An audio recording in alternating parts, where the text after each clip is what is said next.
Hello అండి, నమస్తే. SRK Telugu tech informative YouTube ఛానల్కి స్వాగతం.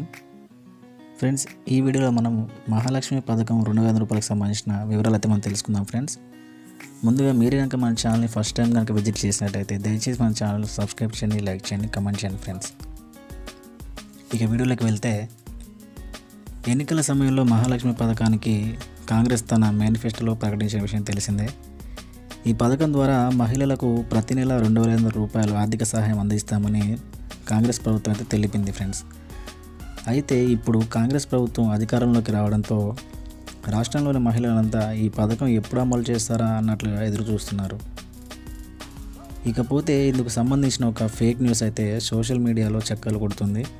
అదేమిటి అంటే, స్కీమ్కి సంబంధించిన మార్గదర్శకాలను ప్రభుత్వం ప్రకటించింది అని, అందుకు గాను దరఖాస్తు చేసుకోవడానికి కొన్ని పత్రాలు కావాలని ప్రచారం అయితే జోరుగా సాగుతుంది.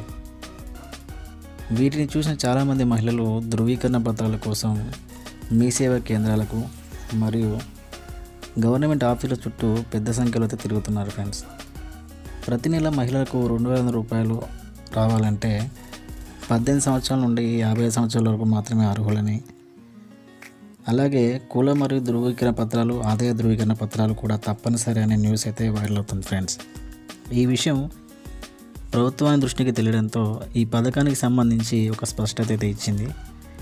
అసలు మహాలక్ష్మి 2,500 రూపాయల పథకానికి సంబంధించిన మార్గదర్శకాలని ఇంకా ఖరారు చేయలేదని, త్వరలోనే విడుదల చేస్తామని కాంగ్రెస్ ప్రభుత్వం తెలిపింది. ఫ్రెండ్స్, అలాగే సోషల్ మీడియాలో వైరల్ అవుతున్న వార్తలను నమ్మవద్దని సూచించింది.